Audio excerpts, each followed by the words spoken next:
Hello viewers and welcome to my new video.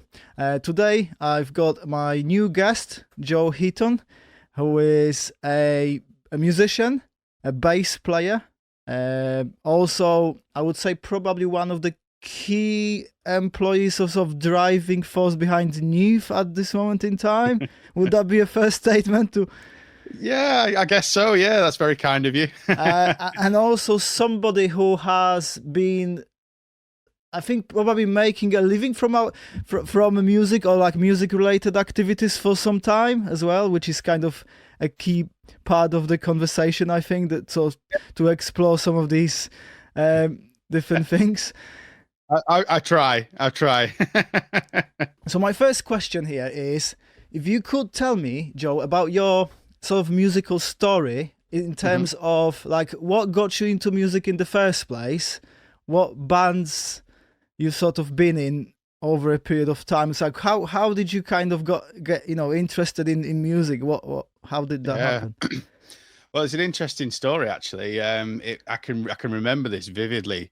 I mean, there's a few parts to it, I guess. My mum and dad always encouraged me to do music when I was a kid, and I've got a photo of me when I was about 3 years old, struggling to hold an acoustic guitar.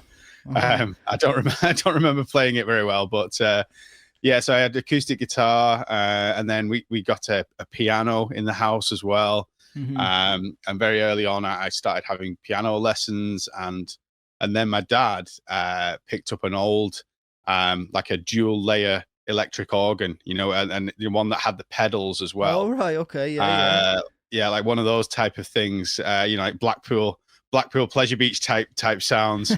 And Yeah, we yeah. managed to find an organ teacher, and he used to come around every week, and I'd have lessons on that.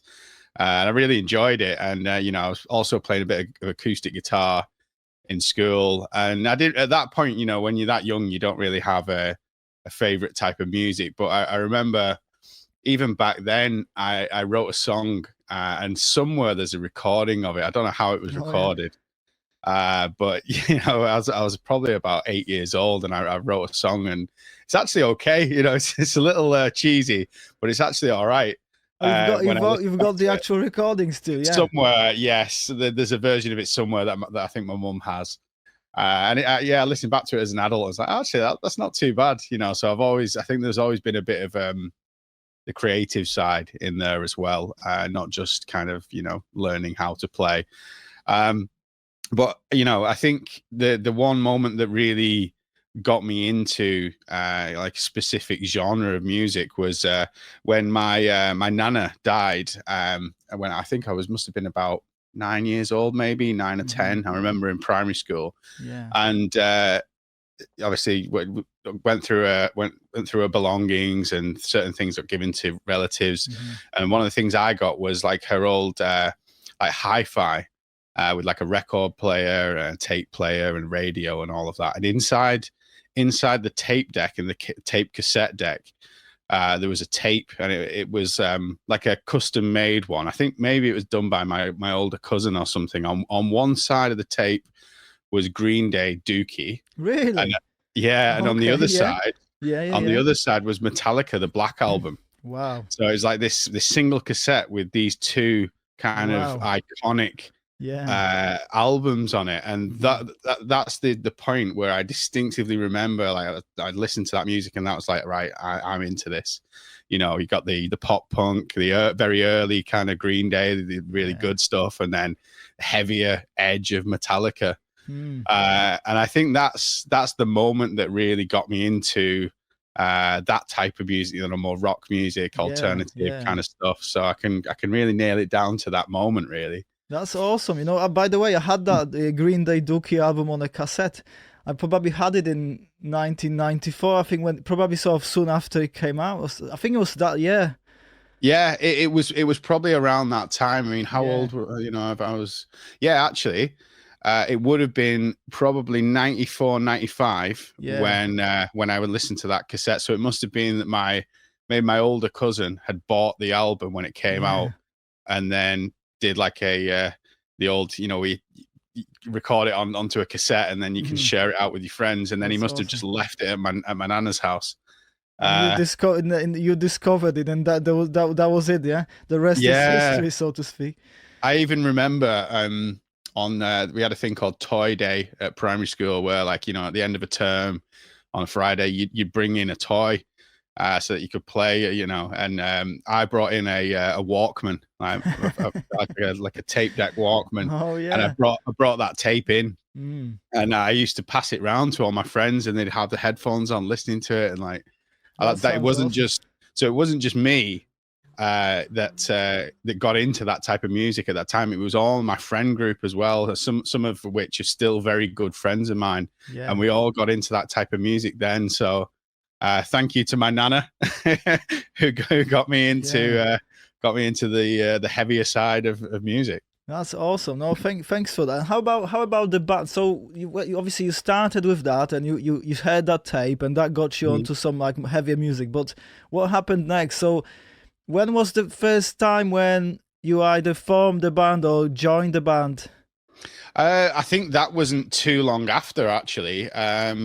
Probably, I think we were about 12, maybe 12 years old. So it was either the end of primary school or maybe the beginning of high school. And my dad was again always encouraging music, and we had like a converted loft in the house. And he let us go up and practice, and, you know, I gathered some of my friends who we got into that type of music, and we used to go up into the attic, and we started a band. And the first one was called Area 51. That was the first band. Right. Okay, that's a cool name, by the way. Yeah. Yeah. And Area 51, and then you know, we plodded along with that. We did a few Battle of the Bands type gigs. I don't think there's much of that anymore. Do you remember, you know, back in the day, there were a lot of like Battle of the Bands for younger bands. You don't really see that anymore. No, I don't think they exist. I think some exist, but I'm not sure there's that many of them around, to be honest with you. Yeah. I just remember them being everywhere. You know, all that you could, and they were like in the middle of the day as well. Yeah. So you didn't have to be up really late and go to a venue selling booze. It was kind of like in like a labor club type environment. Yeah. In the middle of the day, and we used to do stuff like that. And I think I'd been in some iteration of kind of local band since 12 years old, basically. That was kind of what we did, like our hobby. You know. Awesome. That sounds very similar to me, actually. I think I was 14 though, my first band when I sort of started. Okay. And did you play bass? Have you always played bass in Well, that's another interesting point. At first, because I was primarily keyboard, so I started off playing the keyboard, and as the music got more and more punky, I was like, oh, keyboard doesn't really fit into this. So there was a point where I just, turned it onto the sound effects mode on the keyboard, where it's like a dog barking and stuff. And I'd just be playing the sound effects and thinking, oh, this is rubbish. I'm not really in the band if I'm doing this. So I think, I can't remember exactly how old I was, but it wasn't long after we'd started jamming in the bands that I thought, I need to try another instrument. And then I got a bass, and it was an Encore, like a Fender P bass copy, black one. Yeah. And that's interestingly, out of all the basses that I've ever had, I've never sold any of them. I've still got them all in my cupboard over there. I've got about 14 basses, but I don't have that one. I don't know where that one went. That was my first ever bass guitar. Yeah. Interesting. So you played in that Area 51, and what happened? After that, what happened? Like how many bands have you been in total? I don't know, quite a few, but it was always with a similar group of friends. I mean, that kind of continued through at high school, and then we started a band called Fun with Blenders, with like 4 of my friends, and then that kind of evolved into Former Babies. Which was another similar group of friends, John Pallow and Andrew Wood on guitar, and kind of, we were like a core group of musicians who were all developing at the same time, trying to just get as good as we possibly could. Yeah. And it evolved more at that point from being like kind of pop punk, fast punk into more like proggy type punk with a bit of a metal edge as well.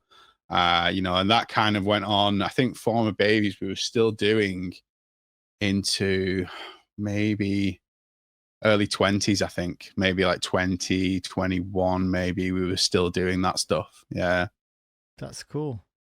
And I remember, obviously, that's like kind of very sort of later on, but we sort of had a bit of a stint in Rigots as well at one point, didn't you? Yes, exactly. So that was kind of like going back to like a more punky type stuff with Rigots, because obviously like in between that I was doing stuff with Aliases, which was like kind of more professional level.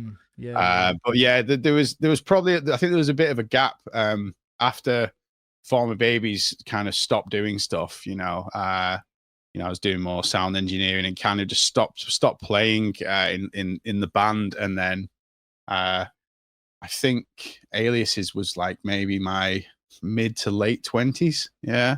Okay. Did that for a good few years, and then then into Rigots.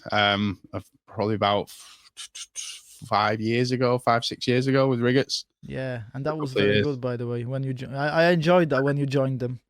It was like they were already a good band, as a two-piece, but that addition of the bass was something else. Yeah, well, thank you for saying that. I didn't want to join if I was gonna not add anything special to it. It's kind of, for me, if you're doing anything musically, then you got to put everything into it, and kind of you've got to enhance it. Otherwise, there's no point. If you're just filling in just to add extra low end. I completely agree. So you mentioned, by the way, I've got some of these questions here anyway, but you mentioned the sound engineering side of things, which I think it will lead to some more other questions as well. So how did that come about? Did you just kind of get into sound engineering because you were in bands and naturally kind of just became interested in that kind of thing, or was this like a completely separate avenue? Yeah. I think it probably started with so basically I went to college in Lee, and it doesn't exist anymore, that college. And I actually went with the drummer out of our band, John Pallow, and it was like a music production type course. So a bit of playing music, bit of band stuff, and a bit of audio production. And that kind of started off the interest of it there. And as soon as I left college when I was 18, I started my own little business, which was like a recording studio and practice room. We had the rehearsal rooms in Lee, and that was like a little party area. It was only like a tiny thing, but I decided to start doing some studio stuff there and recordings as well. So it kind of came from that. But obviously, it wasn't going to make a living really doing that. It was kind of just, it's like an extended hobby, let's say, where you can make a little bit of money here and there, but it's never going to pay the bills. So while I was doing that, I went to SSR, School of Sound Recording, which is now called Spirit Studios, I believe. And that was to learn more about the live sound side of things. And that's kind of where that started off. Doing more live engineering while I was still doing the studio stuff as well. So would you say that the live engineering would pay better than having that? Because obviously you said about the, that kind of, you had that business set up, but it wasn't really or generating enough, I guess, for you to be able to. Yeah, that's it. I mean, I think live sound is probably a bit, particularly at that time, was probably easier to get into in the north of England because, if you want to get into studio side of things, you either have to own one, or you've got to find a big enough one that needs, an apprentice engineer. And to be honest with you, there's not a lot of those type of studios in the Northwest. They're more like your one-man band type places. You go to London, then no problem. You jump in as a T-boy and do that whole kind of career path through. But in the Northwest, it's not really. It probably is a bit better nowadays, but back then there wasn't an obvious way into it really. So I kind of thought I'd get into live, and as soon as you're doing live sound, you're earning cash on a gig straight away. Yeah, and it's fun as well. It's fun to do, and you get to see bands for free, and actually earn money and see bands, right? Yeah, exactly. Yeah, I think one of the first, probably in the first year, I ended up engineering Frank Turner. Right. In Joshua Brooks, and it was kind of before he blew up. Obviously, it was after Million Dead and all of that.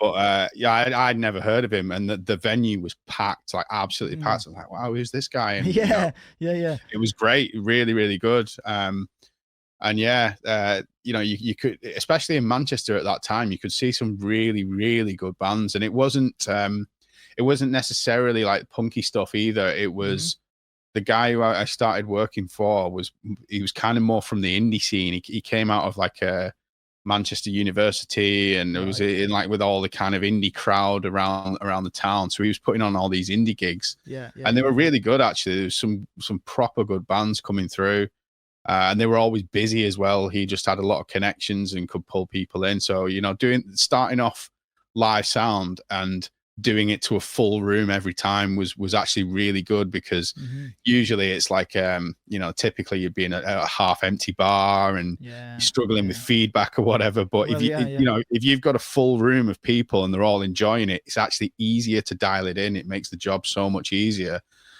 So I think that really helped me at that point. No echo, right?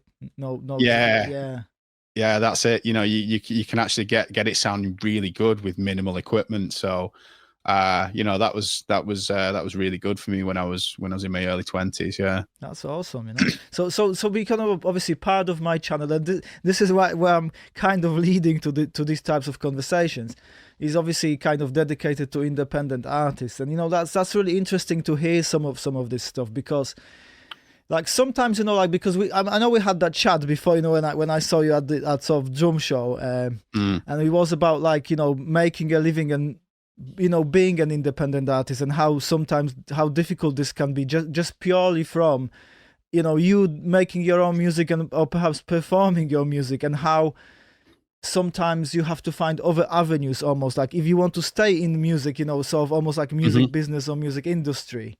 And I think that's kind of like a good representation of that, isn't it, in terms of what you've done in a way, because you kind of found a different, almost like we were still maybe in a band, but you also found a different way or ways of like making a living alongside exactly that. Yeah, that's it. I mean, and there was even a period like kind of in my late 20s when I kind of backed away from doing the live sound stuff, and I was that was when I was in Aliases, so we had a record deal. We got signed to an independent, and we started doing some tours, and we were getting paid decent money for gigs, but it's still not enough to live off at all. And it was kind of in the transitional phase when there were no advances from record deals anymore, but also no one had quite figured out that you could do it all yourself on social media.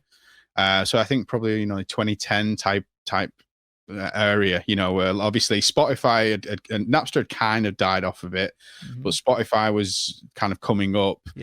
And it's like you couldn't really see where any of the money was in the industry at that point. Obviously there is if you're touring, and a lot of it you do for the love of it anyway, sure, but still it's kind of, you have this thing when you're a kid and you think, when I get signed, that's it, I'm going to get signed, I'll be a millionaire and I can go on tour and all that. And it's just not like that. Bands like I heard an interview recently, the guy at Tesseract, we were good friends with those guys actually, and they're headlining big independent festivals, and if they're on at Download, they're kind of mid-level, so they're making like good money, and they were saying that you just can't sustain a band on it. You can't sustain yourself off that living. They're all saying that they all have these side hustles. I think a couple of the members have kind of chucked in on like a recording studio rehearsal room complex, and that pays their bills when they go on tour, because it's like a passive income to support You know, I even like when I backed away from live sound and was doing aliases, you know, I needed some other income, so I started. I was a pro poker player. Oh wow. Okay. Online. Yeah, that was Wow. during, you know, remember when poker was on the TV all the time and everyone was doing it. That's what I did. I was putting all my focus into music and trying to kind of do the band thing as much as possible. But I also, you know, by doing that, I needed some extra income. So I was like, right, well, my friend of mine was a good poker player and he taught me how to do it. And we just do that really late at night, just sit there grinding on the computer. And then doing music as on the side, you know.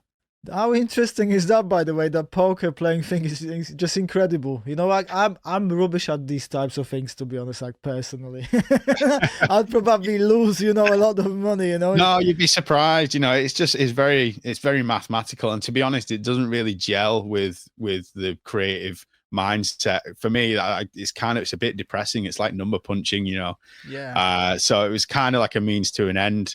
But you know, I'm glad I've stopped doing it really, and I don't have any urge to ever go back into doing that, to be honest. Yeah. But you know, it just highlights that I think it's a common thing to do, is to have a side hustle, and a decent enough side hustle that you can just get by. Yeah. And put all your focus into your music, really. Of course. So thank you for that. So that's great. So there's something else that you told me. And I think that also kind of is related to that. You also are currently in a wedding band, I think. Is that right? So yeah. We're in a wedding band at the moment. That's kind of the only musical thing that I'm doing regularly. Yeah, so that's good, and you know, it's the wedding stuff pays really well. So you know, you can actually do a wedding gig and you know, get a decent amount of money from it, and you know, it's fun to do. It's all covers, obviously, but you know, there's no shame in doing that, and you know, getting paid to play music for a living is kind of the dream you have when you're a kid, really, isn't it? Absolutely. And you know, a lot of these covers are actually really good. You can sit there in the groove if you want, or you can kind of embellish it and go nuts on like a little bass solo or whatever. But yeah, it's quite fun. What kind of material? Because obviously there's different wedding bands. I suppose, you know, they offer different kind of material or different stuff. Does the band that you are in kind of what kind of stuff do you do? It's like indie. It's like we're indie based, but we do all crowd pleasers and stuff. The band's called Band of Covers because there were two brothers in the band, so Band of Brothers, Band of Covers, you know. And we do a lot of. It's kind of like our thing is we're not. You know, a lot of wedding bands can be a bit cheesy and gimmicky. Our gimmick is that we play like a proper gig. You know, I do this. Between me and Andy, the guitarist, we do the sound, and we set up mics on it. We mic up all the drum kit and all of that, so it actually sounds like a proper gig. So no samples, no backing tracks. No, not that. Just proper. You know, some indie rock tunes and kind of get the crowd going. Yeah. So if anybody wants to book yourself a good indie rock wedding band, it's cover of band of covers rather, band of covers. Yeah. And how can people find you? But whilst we're on this subject, by the way. You probably find us online. I think bandofcovers.com is the website. I think I'd have to double check that, but we're on social media and stuff. Yeah, based in the Northwest. Cool. So thanks for that. So okay, so the next question really brings me to your current career, which is extremely interesting, I think, and it's your work for Neve, right? Because again, firstly, could you tell me how did that come about? Well, yeah. So basically, another thing that, you know, I mentioned before, I went to school of sound recording when I was younger to learn more about the technical side of audio engineering. It was a really good course. It was very in depth, very technical. It had some live sound, it had some studio stuff. So that kind of really set me up for that early career. However, it wasn't accredited at the time. But now it is. Now SSR wasn't accredited, so it didn't kind of class as a degree qualification. However, nowadays, if you go to that school, the same course I did will get you a degree. So I kind of in my I think it was late 20s. Yeah, I think I thought, right, you know, I'm still doing a bit of live sound, still doing stuff here and there, but I kind of thought, right, what would be a good thing now would be to actually go and get a degree. I've always wanted to have a proper recognized degree, and it's going to give me more time to kind of focus on music again. Kind of keep the dream alive. You know what I mean? Yeah. So I decided to go back to university to get a proper degree in audio production, and it was at UCLan. Okay. And basically, I did that for 3 years, and it got me more focused onto music production. So kind of I've been doing live sound for a reasonable amount of time. This was more on the music production side. So I was doing that, and at that college, they had a Neve Genesis Black console. And no one knew how to use it, because I was a mature student. Between me and my friend Graham there, we took the time to actually learn it and use it and understand it. And then Neve reached out to UCLan near to the third year for some students who might want to come down and meet the guys at Neve, and then maybe do some video content and stuff like that. So we did a little bit here and there with them freelance, and then I think as soon as a week after I'd finished my degree and I graduated, we had a chat with Mark, the owner of Neve, and basically offered a full-time job.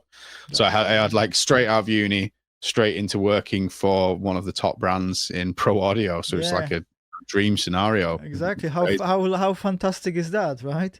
Yeah, it was crazy, and I just considered myself very lucky to get that opportunity. But what I always say as well is like it's good to get the opportunities, but it's what you do with it as well. I think you've always got to say yes to these things, and by putting you in that mindset, then you're more likely to succeed at something. If you always say yes to anything that kind of comes your way that might work out, might not work out, you've not really got a lot to lose except your time. True enough, and if you're trying to make it in the industry, then that's what you've got to do. You've got to take these opportunities. I never thought I'd be working for Neve. I've kind of done lots of different things in the audio industry. I've been in a signed band, I've toured, I've done live sound, I've done studio stuff. And then now I'm working for Neve, and it's all because you just say yes to these things and take what comes, and then work at it. As soon as you get that opportunity, just go for it.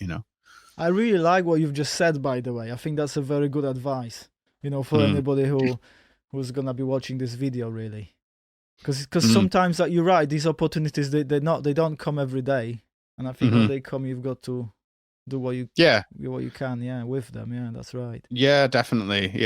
And I remember there was a friend of mine, basically I got offered some live sound work over on I think it was on a cruise ship or something like that, or in like some foreign resort. And this was years and years and years ago when I was at the start of my live sound career, and I kind of turned it down. And I passed it on to a friend of mine, and that was basically his start in live sound. And now he's one of the main touring engineers around the world. So it's kind of like it goes to show that if you take these opportunities, even though I think the job itself was actually pretty shit. I remember him saying about it that the guy was trying to rip people off or whatever, but by him taking that on, that gave him a good grounding in live sound. And now he's the monitor engineer for Youngblood. Going on world tours. And in actual fact, a lot of the people I grew up with are top level audio people. They all are. There's strangely in Wigan, where I'm from, it's like a really small town. There's a lot of pro audio professionals here. From guitar techs to front of house engineers to tour managers, all of that. And it's all people who kind of share that mindset that you just go for it and take the opportunity. And no, that's a very interesting story about not taking an opportunity. But again, like you said, sometimes you go for something, it might not look like it's the best thing at the time, but you may meet some people through doing that also, obviously. And it's also Yeah. part of that, isn't it? Sometimes that networking Yeah. and who you meet, where that leads to, what's the next step. Yeah. That's it. I mean, yeah, I think you only, it's something that you realize with when you get a bit older. And I'm 38 now, and I just like to think that I'm getting a bit wiser, and I start to realize that a lot of this is relationships, and it's kind of who you know. Yeah.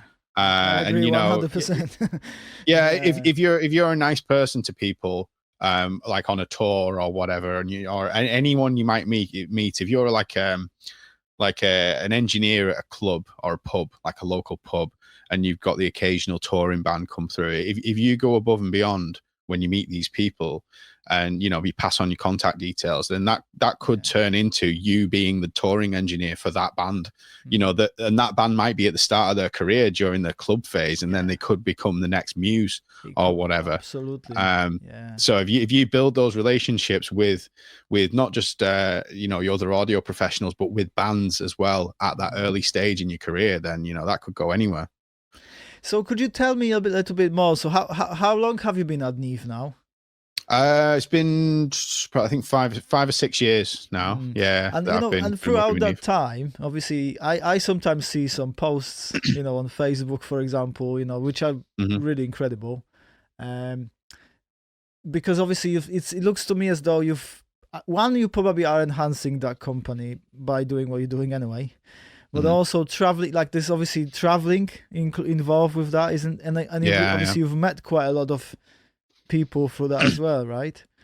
Yeah, definitely. Well, I've just got back from a 12-day trip over to Japan and Korea, and that was amazing. I was in South Korea for about 6-7 days, and got to visit a lot of studios over there and kind of do a lot of in-depth kind of events, where we're talking about the technicalities of all the gear and stuff, and even got to see the DMZ and had a look at North Korea. You could see over the border into North Korea. So wow. It's pretty cool. It's one of those, it's a good opportunity, and it's a lot of work, but you get to see some cool places as well. Visit all these places all over the world. So what does your job entail for Neve then? It's kind of varied and complex, really. It's a unique place to work because you kind of just trusted to do the right thing. You've got a lot of autonomy. Basically, my role is product specialist, so I need to be an expert on everything, on all of our gear, and it's really complex stuff as it is, and not only that, but you're talking to top level professionals who also understand it in and out. So you've got to really be at the top of your game, and that's probably the main thing that took me quite a while to get to grips with. I had a lot of imposter syndrome at the beginning, thinking, oh wow, I don't deserve to be here and all of this. But I think that fear and that anxiety of like, all right, you've been given this opportunity, but you don't feel like you're up to it.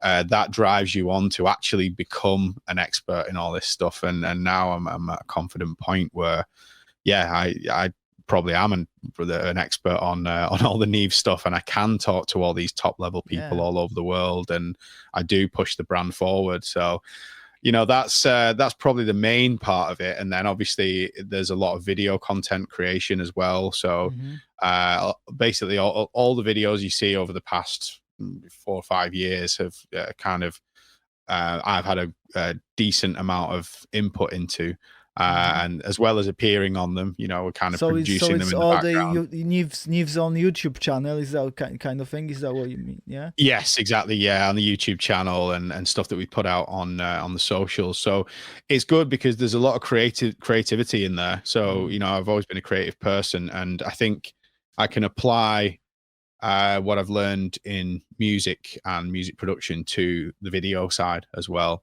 When you see like a piece of YouTube content or whatever, what looks good and what doesn't look good. So you can kind of say, right, this is what we need to be doing, and this is what we don't want to be doing. So there's a lot of creativity involved in the role as well. I do sales training for our dealer network, so kind of doing big presentations and talking through the gear. I do demos to clients. I've met some some pretty high level people. You know, Stuart Copeland out of the Police, Wow.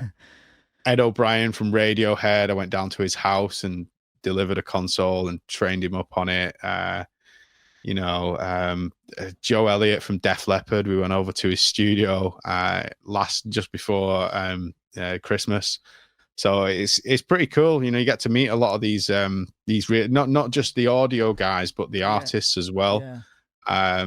And kind of help them out with getting a Neve console into the studio and stuff like that. Yeah, That's pretty incredible. Actually, I was going to ask you about that because I watched that interview that you did with Joe Elliott in his studio. Yeah. So how did that come about? So is it because he uses Neve? Is that kind of the reason? Yeah, so basically, I think he reached out to us, and it was his audio engineer, who's the other guy in the video, Ronan. Yeah. He's been a big Neve fan, and he's actually the live engineer and has been for 20 years, and he does their studio stuff. So he does everything to do with audio for Def Leppard, and live sound so and he goes studio. with tours with them, and yeah, exactly. Yeah, he does the live sound and he does the studio stuff. He's a really talented guy. Yeah, and he wanted some Neve consoles for their studio, so he saw this new one that we've had and wanted to put that in. And then I think they wanted to reach out directly rather than going through the dealers. So usually what we'll do is we'll say, we'll give you a bit of a a good deal if you could do some content with us, and they were more than happy to do that. They weren't even bothered about the good deal, because it's Def Leppard after all, at the end of the day. But Joe Elliott is just a really nice, down-to-earth guy, and just said, yeah, come down, and flew over to Dublin, went to his studio, which is in his house, and it's like some amazing mansion. How interesting is that, by the way, that he lives in Dublin? Because they were from Sheffield, weren't they, Def Leppard? Yeah, that's right. Yeah. I think it was a bit of a tax exile thing. Right. a lot of artists did that in the 80s and 90s because they were just getting absolutely destroyed on. They were obviously they're making millions off these albums and seeing 60% of it getting swiped away or whatever. So I think a lot of people decided to move to places like Ireland where it's a bit more lenient. How interesting. Yeah, wow. Because normally you'd think like some people move to like LA or or even like some countries with better weather, let me put it that way, because it's like the UK, pretty much. I guess Ireland is probably the same, similar kind of weather, isn't it? So you know what I mean, so it's interesting. But I mean, I guess it's close enough to just hop on a plane and get back to where you come from in Sheffield very quickly as well. So it's that must be a benefit. No, that's awesome. Honestly, so that's sort of you've basically got like almost like a perfect job, right? Because like for somebody who is really into music and into music production and in the audio side of things, it sounds like you've really been presented with this amazing opportunity in life, right? To be in that sort of path, and yeah, exactly, and it's I've kind of I've grown the position into what it is now as well. So it's not, again, it's kind of, there's two parts to it. You've obviously got to get the opportunity in the first place, which is, that you can either put yourself in that spot where you're more likely to get an opportunity, or it could even be just luck, something just lands on your lap and whatever. But then you've got to kind of roll with it, and you've got to turn it into something, because if you're no good, then it's not going to last. If for example, a lot of the stuff I have to be able to talk on camera and be able to be kind of really on it, and that's something that was not easy. I had to learn that. I've got loads of videos on my phone from when I first started off, where I'd be in the studio practicing, and I'd record it on my phone, and I'd just do these fake kind of demos where I'm talking about something, and then I'd watch it back and go, right, now let's change that, let's reword that a little bit. So I kind of work my arse off to develop the myself into what it needed to be for Neve, and then obviously I kind of got a hand in designing the products as well, because I talk to the R&D guys and kind of link with the sales guys too. So it's a really interesting thing where you can kind of use some of the knowledge you built up over many years in the audio industry, and then actually help some of the boffins at Neve, who are super smart guys, Yeah. and kind of give them a few ideas here and there for like kind of changing a product or just improving something, and then you see it actually as a physical thing in front of you. I mean, you probably can't see it, but there's one right here. I can actually. And Neve SPXD, Yeah. and I had a lot of input into that. Wow. It's basically a Neve channel strip audio interface, and it was really cool, you know, to actually to kind of see those ideas go from just an idea in someone's head to then developing and actually becoming a physical thing in the real world. It's so cool. By the way, I was going to ask, where are you now? Is this are you at your house? Is that your house? Yeah, this is in the back room of my house. This is like a mini little studio that I've got here, and you can see a lot of the posters up there. Those are when I was in Aliases touring with the band. And obviously you've got like so Neve have sort of presented you with this piece of equipment. Like, is that kind of part of you've been involved? It's basically like early prototypes. That you know, that we're not going to sell them, but you know, I can use them here in the studio, and you know, use them for recording and stuff. So you also go, as part of that work for Neve, you also go to quite a lot of events, right? So like so obviously I only show, because I don't attend as many of these events, you know, but I was accidentally, because I was invited to that drum show in Liverpool, if you remember.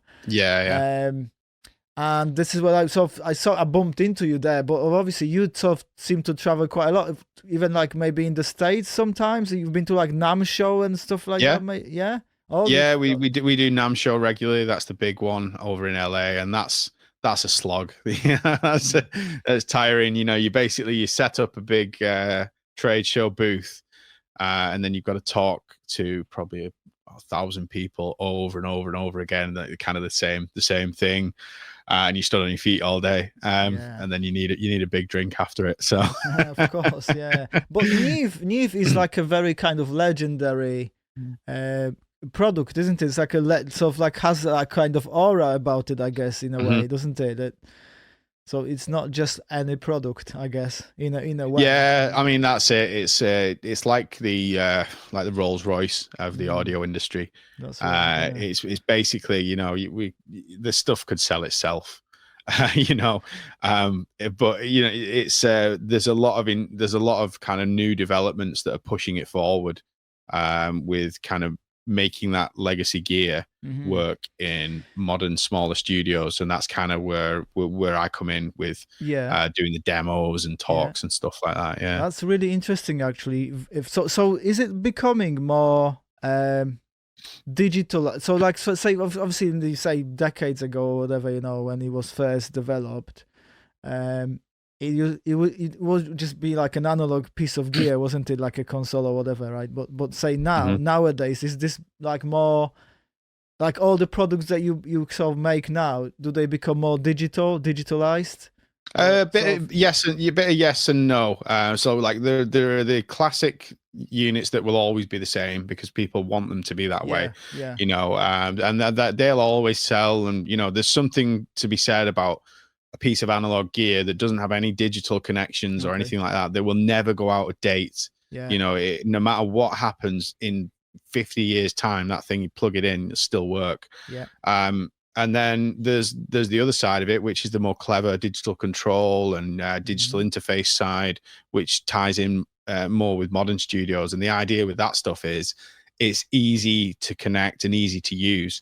You know, if you buy a 1073 you know, module, well, you've got the module, great, but you can't do anything with it. You have to then buy a rack, and then once you put it in the rack, you've got to buy the cables, and then you've got to connect that to something. So you've got to buy an audio interface, and then you've got to connect that to your computer. So there's a whole bunch of peripheral stuff there. And to be fair, for the customers who buy that, is, you know, the very expensive top end gear, they already have all that other stuff. But with something like the SPXD or a similar type of more modern product, we just package everything together. So all you have to do with that, or this 88M I have just underneath my laptop here, Mhm. is you just plug it into your computer via USB, and there you go. You Right. know, so Incredible. it's got all the analog circuitry in there that gives Yeah. you that good Neve sound, but it's Yeah. also got a very convenient digital interface off the back of it, which means you can just, you know, I could technically have this rig that I'm talking to you on right now. I could have this in my car somewhere, and it would all just run off the battery. You know, I could Right. take it on the road, record like the stereo output of a live desk or whatever. You Yeah. know, That's really good, you know, because like you said, for modern studios, small studios, you know, even like what I use here at home as well, it's like obviously just like small in USB. It's obviously extremely helpful, isn't it? Just plug it in and sort of work with it, you know. That's it. Yeah, exactly. I mean, it's all about kind of just convenience, and making accessibility as well. You know, you're making that kind of legacy Neve sound more accessible to people who may have never previously had chance to buy it, you know, or listen to it. You know, you've got plug-in versions of it, but you know, now we've got devices that give you the real thing that you can add to your studio. I might actually go on the website, have a bit of a look around. Yeah, go for it. Just to see what's available. So this kind of brings us to the end almost. But I wanted to ask you. So what are your sort of plans from here on? Like, what are plans for the future for Joe Heaton? Because obviously you're gonna carry on working for Neve and sort of doing your wedding band. But in terms of music, is there anything else? Like, for instance, are you working on anything by yourself? Any music, anything like that? I would love to. You know, I think I said this a while ago. You know, when I was doing Aliases, I kind of put everything into it, and by everything I don't just mean time. I mean a piece of my soul. And I think that I was that deep into my music that it's like, you know, I kind of have to put all of my mental energy into this. In order to kind of, I was all about kind of unlocking the perfect song, you know what I mean, or the perfect riff or whatever, you know. And it's a lot of mental energy. And when I had the family, you know, I've got my wife now and the young kids, it's like I can't put everything, I can't put my soul into music anymore because that has to go to them. So at that point, that's when, you know, working with Neve and kind of more steady career, and I kind of backed away from original music. And I think I've kind of said that if I was to go back into original music again, I'd probably want it to be my thing as well.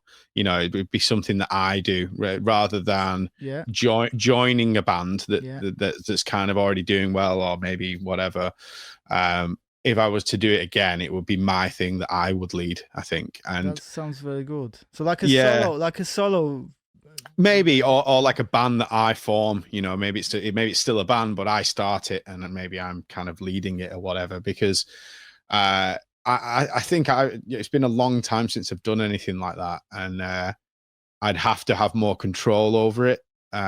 You know, with the family and everything else I've got going on, it would have to be that way. And I do want to do that. It's just getting the time to do it. So, you know, I think at some point I will, but it would be for the love of it. It wouldn't ever. I'm at the point now where, you know, I've got the steady career in audio. I've got what I wanted out of it that way. But, you know, I still love creating original music. So there'd be no pressure to do it for a goal. You know, it would just be for the sake of the music. You know, if I'm doing anything original, it would just be something that I do, that I can spend my time doing in my own time, and I'm doing it just for the love of the music, and that's it. You know, that sounds very good. Sometimes that's the best motivation anyway. And yeah, exactly. I mean, that's always got to be the fundamental part of it. But you know, when you're younger and you're trying to make it in a band, then there's always the other side, which is, oh, you know, I've got to turn this into a career or something, you know, on the other end of it. Yeah. And what happened to Aliases, by the way? Just a bit of a sideline question, but what happened? Just it kind of, we all lived in different parts of the country, and it got to a point where I think everyone kind of started to kind of grow into different things. So the motivation had gone a little bit. So, but we never split up. It's kind of still floating around. Right, So, you know, right. maybe we could do something in the future. I don't know. But everyone kind of moved off into their own little their own lives, and obviously Sixth came back as well. So Pin had to put a lot of energy into that, and Rosser joined Sixth, and you know, Sixth are one of the best bands ever. So I don't blame them for doing that. They did like a comeback and did a lot of big festivals and tours and stuff. So yeah, it just kind of drifted off a bit, really. But maybe we'll do something in the future. I don't know. Okay. Well, thank you very much for joining me today. Thanks Mhm. for the interview. Yeah, no problem at all. Really, always good to chat to you, man. And I'm glad we could do this. Awesome. Thank you.